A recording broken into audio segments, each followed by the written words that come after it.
ಪತ್ರಿಕಾ ಹಾಗೂ ಮಾಧ್ಯಮದ ಸ್ನೇಹಿತರೆ, ಇತ್ತೀಚೆಗೆ ನಡೆದಂಥ ದಾವಣಗೆರೆ ದಕ್ಷಿಣ ಹಾಗೂ ಬಾಗಲಕೋಟೆ ವಿಧಾನಸಭಾ ಕ್ಷೇತ್ರದ ಉಪಚುನಾವಣೆಯ ಫಲಿತಾಂಶ ನಮ್ಮ ಕಣ್ಮುಂದೆ ಇದೆ.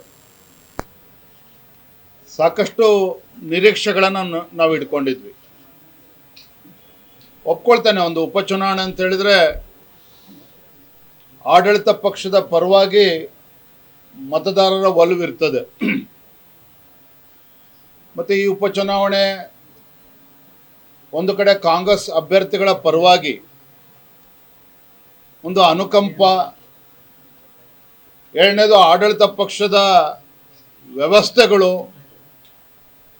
ಸ್ವತಃ ಮುಖ್ಯಮಂತ್ರಿಗಳೇ ಬಂದು ಬಾಗಲಕೋಟೆನಲ್ಲಿ 15 ದಿನಗಳ ಕಾಲ ಬಿಟ್ಟಿರುವಂಥದ್ದು, ಸಚಿವ ಸಂಪುಟದ ಸದಸ್ಯರು ಎಲ್ಲರೂ ಕೂಡ ಹಳ್ಳಿಗೆ ಬಂದು ಕೂತಿರುವಂಥದ್ದು. ಅಂದರೆ ಇದು ಯಾವುದೂ ತಪ್ಪು ಅಂತ ನಾನು ಹೇಳ್ತಾ ಇಲ್ಲ. ಹಿಂದೆ ಯಡಿಯೂರಪ್ಪನವ್ರು ಮುಖ್ಯಮಂತ್ರಿಗಳಿದ್ದಾಗ, BJP ಸರ್ಕಾರ ಇದ್ದಾಗಲೂ ಸಹ ಈ ರೀತಿ ಉಪಚುನಾವಣೆಗಳನ್ನು ಎದುರಿಸಿದ್ದೇವೆ. 17 ಕ್ಷೇತ್ರದ ಉಪಚುನಾವಣೆಯಲ್ಲಿ 15 ಕ್ಷೇತ್ರಗಳು ನಾವು ಕೂಡ ಗೆದ್ದಿದ್ದೇವೆ. ಸೊ ಸಹಜವಾಗಿಯೇ ಮತದಾರರ ಒಲವು ಆಡಳಿತ ಪಕ್ಷದ ಪರವಾಗಿ ಇದ್ದರೂ ಸಹ ಈ ಬಾರಿ ಬಾಗಲಕೋಟೆನಲ್ಲಿ ಮತ್ತು ಅದಕ್ಕಿಂತ ಹೆಚ್ಚಾಗಿ ದಾವಣಗೆರೆ ದಕ್ಷಿಣ ವಿಧಾನಸಭಾ ಕ್ಷೇತ್ರ, ಇಲ್ಲಿ ಭಾರತೀಯ ಜನತಾ ಪಾರ್ಟಿ ನಮ್ಮ ಅಭ್ಯರ್ಥಿ ಆಗಿರುವಂತಹ ಶ್ರೀನಿವಾಸ್ ದಾಸ್ ಕರಿಯಪ್ಪನವರು ಗೆಲ್ಲುವುದಕ್ಕೆ ಬಹಳ ಒಳ್ಳೆಯ ಒಂದು ವಾತಾವರಣ ನಿರ್ಮಾಣ ಆಗಿತ್ತು. ಮತ್ತು ಎರಡೂ ವಿಧಾನಸಭಾ ಕ್ಷೇತ್ರದಲ್ಲೂ ಕೂಡ ನಮ್ಮ ಕಾರ್ಯಕರ್ತರು, ನಮ್ಮ ಸ್ಥಳೀಯ ಮುಖಂಡರುಗಳು ಹಗಲು ರಾತ್ರಿ ಶ್ರಮವನ್ನು ಹಾಕಿದ್ದಾರೆ. ದಾವಣಗೆರೆ ಜಿಲ್ಲೆಯಲ್ಲಿ ಯಾವ ರೀತಿ ಗೊಂದಲಗಳಿತ್ತು, ಬಾಗಲಕೋಟೆ ಜಿಲ್ಲೆಯಲ್ಲಿ ಯಾವುದೇ ರೀತಿ ಗೊಂದಲಗಳಿತ್ತು, ಎಲ್ಲವನ್ನು ಕೂಡ ಪಕ್ಕಕ್ಕಿಟ್ಟು ನಮ್ಮ ಅಭ್ಯರ್ಥಿಗಳನ್ನು ಗೆಲ್ಲಿಸಬೇಕು ಅಂತೇಳಿ ತನು ಮನ ಧನ ಎಲ್ಲವನ್ನು ಕೂಡ ಅರ್ಪಣೆ ಮಾಡಿ ನಮ್ಮ ಅಭ್ಯರ್ಥಿಗಳ ಪರವಾಗಿ ಹೋರಾಟವನ್ನೇ ಮಾಡಿದರು. ಆದರೆ ಎಲ್ಲೋ ಒಂದು ಕಡೆ ನಾವು ನಿರೀಕ್ಷಿತ ಮಟ್ಟದಲ್ಲಿ ನಮಗೆ ಮತ ಬರಲಿಲ್ಲ.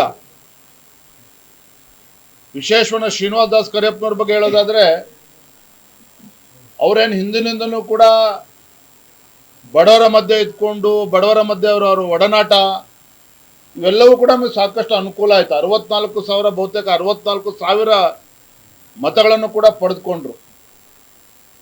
ನಾವು ಹತ್ತತ್ರ 70,000 ಮತಗಳನ್ನು ಪಡಿಬೇಕು ಅನ್ನೋ ಒಂದು ಟಾರ್ಗೆಟನ್ನು ಇಟ್ಟು ನಾವೆಲ್ಲರೂ ಕೂಡ, ನಮ್ಮೆಲ್ಲ ಮುಖಂಡರು, ಜಿಲ್ಲಾಧ್ಯಕ್ಷ ನೇತೃತ್ವದ ಎಲ್ಲರೂ ಕೂಡ ಅದಕ್ಕೆ ಶ್ರಮವನ್ನು ಹಾಕಿದ್ರು. ಆದರೆ ಕೊನೆ ಎಲ್ಲೋ ಒಂದು ಕಡೆ ನಮ್ಮ ಪ್ರಯತ್ನ ಸ್ವಲ್ಪ ಕಡಿಮೆ ಆಯಿತು ಅಂತ ಅನ್ನಿಸ್ತದೆ. ನಾನು ಈ ಸಂದರ್ಭದಲ್ಲಿ ಆಡಳಿತ ಪಕ್ಷದ ಬಗ್ಗೆ ಯಾವ ರೀತಿ ಹಣ ಬಲ ಇದೆ ಯಾವುದು ಕೂಡ ನಾನು ಅದ್ರ ಬಗ್ಗೆ ಚರ್ಚೆ ಮಾಡೋದಕ್ಕೆ ಹೋಗೋದಿಲ್ಲ. ಆದರೆ ಒಂದೇ ಸಂದರ್ಭದಲ್ಲಿ ಹೇಳ್ತೇನೆ, ಶ್ರೀನಿವಾಸ್ ದಾಸ್ ಕರಿಯಪ್ಪನವರು ತಮ್ಮ ಎಲ್ಲ ಶಕ್ತಿ ಮೀರಿ ಗೆಲ್ಲೇಬೇಕು ಅನ್ನುವ ಒಂದು ಹಠವನ್ನು ತೊಟ್ಟು ನಮ್ಮೆಲ್ಲ ಸಂಘಟನೆ, ಸಹಕಾರ ಎಲ್ಲದರ ಪರಿಣಾಮ ಒಳ್ಳೆ ಚುನಾವಣೆ ಅವರು ಮಾಡಿದ್ದಾರೆ. ಆದರೂ ಕೂಡ ಎಲ್ಲೋ ಒಂದು ಕಡೆ ನಮ್ಗೆ ಅದೃಷ್ಟ ಕೈ ಹಿಡಿಯಲಿಲ್ಲ ಅಂತ ಅಂದ್ಕೊಳ್ತೇನೆ. ನಾನು ಆದರೆ ಈ ಸಂದರ್ಭದಲ್ಲಿ ಇಷ್ಟ ಹೇಳ್ತೇನೆ, ಒಂದು ಕಡೆ ನಮ್ಮ ಅಜಯ್ ಕುಮಾರ್ ಅವರು ಕೂಡ ಕಳೆದ ಬಾರಿ ಚುನಾವಣೆ ನಿಂತು ಸಾಕಷ್ಟು ಶ್ರಮವನ್ನು ಹಾಕಿದ್ರು. ಅದೇ ರೀತಿ ಈ ಬಾರಿ ಶ್ರೀನಿವಾಸ್ ದಾಸ್ ಕರಿಯಪ್ಪನವರಾಗಲಿ, ಅವರ ನಡವಳಿಕೆ, ನಾನು ಕೂಡ ಇಬ್ಬರ ನಡವಳಿಕೆ ನಾನು ಭಾಳ ಹತ್ತಿರದಿಂದ ಗಮನಿಸಿದ್ದೇನೆ. ಯಾವ ರೀತಿ ಜನಾನುರಾಗಿಯಾಗಿ ಅವರು ತೊಡಗಿಸ್ಕೊಳ್ತಾ ಇದ್ದಾರೆ ಅದನ್ನು ಕೂಡ ನಾನು ಗಮನಿಸಿದ್ದೇನೆ.